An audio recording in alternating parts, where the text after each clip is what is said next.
පොඩි කාලේ අපි අහලා තිබ්බා මේ අර ගිරව් දෙන්නගේ කතාව. එක ගිරවෙකට එනවා තාපසාරාමයකට, එක ගිරවෙකට එනවා හොරුන්ගේ පැත්තට.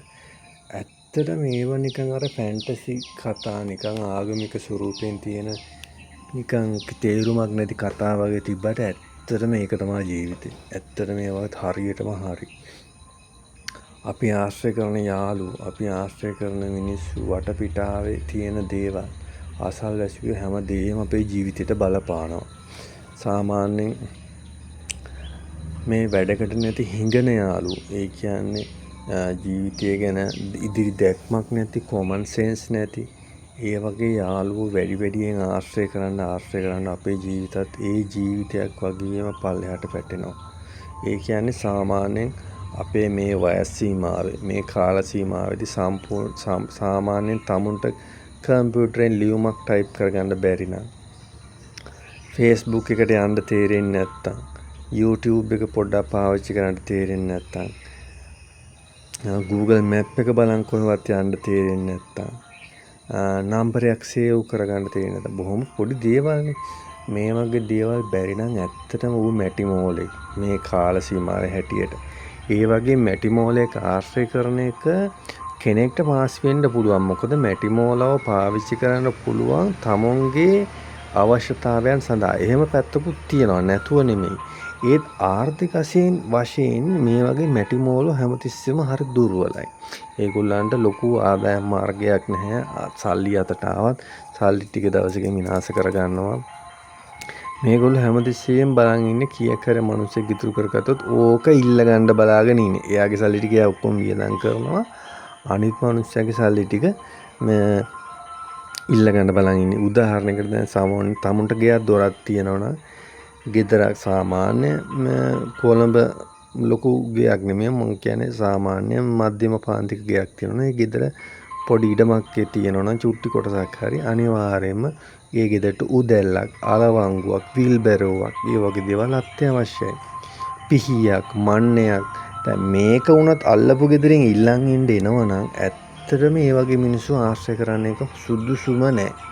මොකද ඒක ඉල්ලන් යන්න හැමදේම ඔක්කොම තමයි අත දික් කරගෙන එන එක. ඒක මිනිස්සුන්ට උදව්වක් වශයෙන් දෙන එක ගැටලුවක් නෙමෙයි. ඒත් එහෙම දැන් මගෙන් ඊයේත් ඇවිල්ලා එහෙම ගෑණියෙක් ඉල්ලන් ගියා. ඒක ගැටලුවක් නෙමෙයි දෙන එක. ඒ තමුන්ට හදිස්සියට ඕන වුණාම අපි යන්න ඕන ගිහිල්ලා ඒක ඉල්ලන් එන්න. ඒකත් වෙලාවට ගෙනලා දෙන්නේවත් නැහැ. ඒ මදියට අනිත් දේ තමයි, තමුන් ගෑනු කෙනෙක්ට ඒ වගේ දෙයක් දෙනවා නම් වක්‍රාකාරයෙන් ගහන්න ඒ chance එක හොයනවනේ කොහොම කරන්නේ. මේ ඒක තමයි ඇත්තද.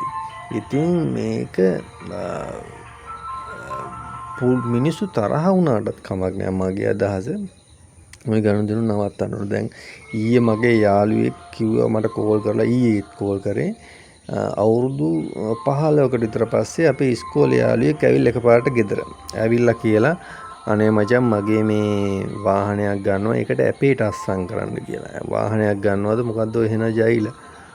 අර මගේ දැන් ඔය කෝල් කරපු යාළුවාට ජීවත් වෙන්නවත් විදියක් නැති තරම් හිඟන ජීවිතයක් ගෙවන්නේ ඌට පොඩ්ඩක් ට්‍රැකුත් එක්ක.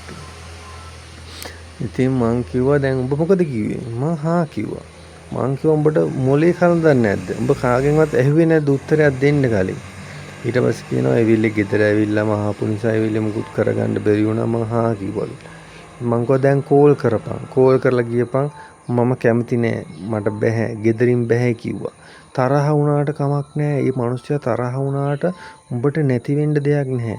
මේ මිනිස්සු අඳුනගෙන හිටියොත් තමයි, මේ මිනිස්සු අඳුනගෙන ඉඳි තමයි අපිට ජීවිතේ පාඩු සිද්ධ වෙන්නේ.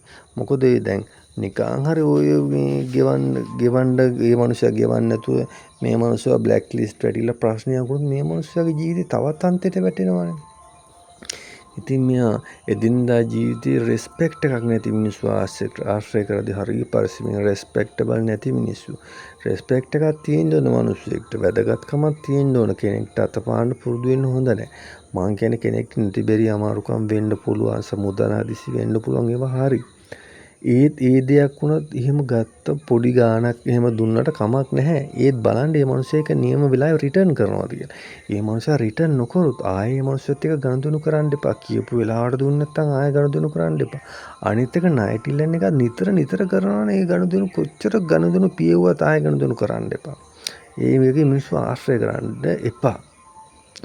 ජීවිතේ දියුණුව ලබන්න නම් අර වගේ යන්නේනම නැති හිඟන මානසික මට්ටමක් තියෙන වහකුණු විශ්සික පුතා ආශ්‍රය කරන්න එපා. ඒක තමයි අද උදේ පාන්දරම මට කියන්න තිබ්බේ.